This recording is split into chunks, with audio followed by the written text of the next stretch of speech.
আসসালামু আলাইকুম। আজ মঙ্গলবার 11 অগ্রহায়ণ 23 জমাদিউল আওয়াল 26 নভেম্বর।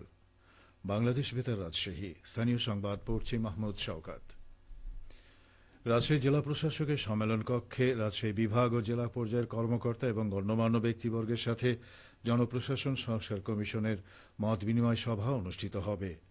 আজ সকাল 10:30টায় আয়োজিত এই সভায় জনপ্রশাসন সংস্কার কমিশনের প্রধান আব্দুল মঈদ চৌধুরীর নেতৃত্বে সভায় উপস্থিত থাকবেন জনপ্রশাসন সংস্কার কমিশনের সদস্য ড মোহাম্মদ মোখলেসুর রহমান, প্রফেসর ডাক্তার সৈয়দা শাহিনা সোভান এবং মেহেদী হাসান। জেলা প্রশাসকের কার্যালয় জানিয়েছে, এই সভায় জনপ্রশাসনকে কিভাবে জনবান্ধব, নিরপেক্ষ, স্বচ্ছ, জবাবদিহিতামূলক করা যায়, বর্তমান জনপ্রশাসন বিকেন্দ্রীকরণ, স্থানীয় সরকার ব্যবস্থা শক্তিশালীকরণ এবং জনপ্রশাসনে জনগণের সম্পৃক্ততা বৃদ্ধিতে করণীয় বিষয়ে আলোচনা করা হবে। নাটোরের সিংড়া পৌরসভা এলাকা পরিষ্কার পরিচ্ছন্ন রাখতে 536টি ডাস্টবিন বিতরণ করেছেন পৌর প্রশাসক ও উপজেলা নির্বাহী কর্মকর্তা মাজহারুল ইসলাম। তিনি গতকাল সিংড়া পৌরসভার মাদ্রাসা মোড়ে এই ডাস্টবিন বিতরণ কার্যক্রমের উদ্বোধন করেন। পৌরসভার 12টি ওয়ার্ড সহ বিভিন্ন শিক্ষা প্রতিষ্ঠান, সকল সরকারি প্রতিষ্ঠান এবং পৌর শহরের বিভিন্ন গুরুত্বপূর্ণ স্থানে এসব ডাস্টবিন সংস্থাপন করা হবে। উপজেলা নির্বাহী অফিসার মাজহারুল ইসলাম বলেন, এই শহর জনগণের, এই শহর পরিষ্কার পরিচ্ছন্ন রাখার দায়িত্ব জনগণকেই নিতে হবে। সরকারের পক্ষ থেকে উপজেলা প্রশাসন সকল প্রকার সহযোগিতা করবে। রাজশাহী মহানগরীতে চলাচলকারী লাইসেন্সবিহীন অটো, চার্জার রিক্সা বন্ধে ভ্রাম্যমাণ আদালতের অভিযান পরিচালনা করা হয়েছে। গতকাল নগর ভবন থেকে স্বপ্নচূড়া মার্কেটের মোড় পর্যন্ত এই ভ্রাম্যমাণ আদালত পরিচালিত হয়। এতে নেতৃত্ব দেন সিটি কর্পোরেশনের এক্সিকিউটিভ ম্যাজিস্ট্রেট সাদিয়া আফরিন। তিনি জানান, ব্যাটারি চালিত চার্জার রিক্সার লাইসেন্স নবায়ন ও বৈধ কাগজপত্র না থাকায় 3টি মামলা দায়ের করে 3 জনের কাছ থেকে 9,000 টাকা অর্থদণ্ড আদায় করা হয়।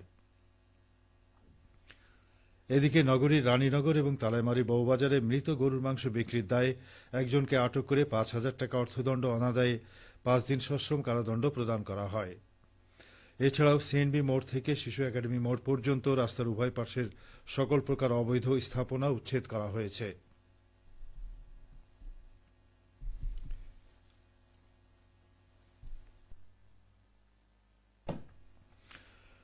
নওগাঁর পত্নীতলা সীমান্তে অভিযান চালিয়ে বিপুল পরিমাণ মাদকদ্রব্য জব্দ করেছে বর্ডার গার্ড বাংলাদেশ। এ তথ্য নিশ্চিত করেছেন 14 বিজিবির অধিনায়ক লেফটেন্যান্ট কর্নেল মোহাম্মদ ইকবাল হোসেন। তিনি জানান, গোয়েন্দা তথ্যের ভিত্তিতে গতকাল জয়পুরহাট জেলার কড়িয়া বিওপির কমান্ডার নাইক রেজাউল করিমের নেতৃত্বে একটি বিশেষ অভিযান পরিচালিত হয়। এ সময় পরিত্যক্ত অবস্থায় 282 বোতল ভারতীয় ফেন্সিডিল এবং 2,200 পিস ভারতীয় নেশাজাতীয় ট্যাপেন্ডাল ট্যাবলেট উদ্ধার করা হয়। 14 বিজিবি সীমান্তে চোরাচালান প্রতিরোধে অভিযান অব্যাহত রাখবে বলে জানায় বিজিবি। আগামী 29 নভেম্বর থেকে নাটোর চিনিকলের আখমাড়াই কার্যক্রম শুরু হতে যাচ্ছে। চলতি মৌসুমে 90,000 টন আখমাড়াই করে 5,130 টন চিনি উৎপাদনের লক্ষ্যমাত্রা নির্ধারণ করা হয়েছে। চিনি আহরণের হার 5.70% নির্ধারণ করা হয়েছে। 60 কর্মদিবস চিনিকলে আখমাড়াই চলবে বলে আশা করা হচ্ছে। চিনিকলের ব্যবস্থাপনা পরিচালক মোহাম্মদ ফরিদ হোসেন ভূঁইয়া চিনিকলে আখ সরবরাহের অনুরোধ জানিয়ে বলেন, চিনি উৎপাদনকে লাভজনক পর্যায়ে নিয়ে যেতে হবে। কৃষি সমৃদ্ধি এই প্রতিপাদ্য নিয়ে নওগাঁর পত্নীতলায় আমন ধানের নমুনা শস্য কর্তন করা হয়েছে। গতকাল উপজেলা কৃষি অফিসের আয়োজনে মাধইল মাঠে স্থানীয় কৃষক নাজমুল হোসেনের জমিতে ব্রি 95 জাতের ধানের শস্য কর্তন করা হয়। বিঘায় ফলন পাওয়া যায় 21 মণ। কৃষি কর্মকর্তারা বলেন, চলতি মৌসুমে পত্নীতলা উপজেলায় 23,420 হেক্টর জমিতে আমন ধানের চাষাবাদ হয়েছে। উৎপাদন আশা করা হচ্ছে 81,505 মেট্রিক টন। চাষিরা চলতি মৌসুমে স্বর্ণা, ব্রি ধান 34, ব্রি ধান 51, ব্রি ধান 52, ব্রি ধান 49 এবং চিনি আতপ জাতের ধান চাষ করেছেন। আবহাওয়া অনুকূলে থাকায় ফসলের রোগবালাই ও পোকামাকড়ের আক্রমণ কম হয়েছে। পাশাপাশি কৃষি সম্প্রসারণ অধিদপ্তরের কর্মকর্তাদের নিয়মিত তদারকি ও পরামর্শে ভালো ফলন পাচ্ছেন কৃষকরা। নমুনা শস্য কর্তন অনুষ্ঠানে উপজেলা কৃষি অফিসার কৃষিবিদ সোহরাব হোসেন, উপসহকারী উদ্ভিদ সংরক্ষণ কর্মকর্তা মশিউর রহমান, উপসহকারী কৃষি কর্মকর্তা SM সাব্বির সহ স্থানীয় চাষিরা উপস্থিত ছিলেন। সবশেষে আবহাওয়া।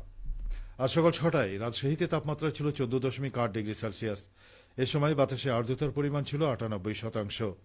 রাজশাহী ও পার্শ্ববর্তী এলাকায় আজ সূর্যোদয় হয়েছে সকাল ৬টা ২৮ এবং সূর্যাস্ত সন্ধে ৫টা ১৬। সংবাদ শেষ হল। আমাদের পরবর্তী স্থানীয় সংবাদ দুপুর ১২টা ১০।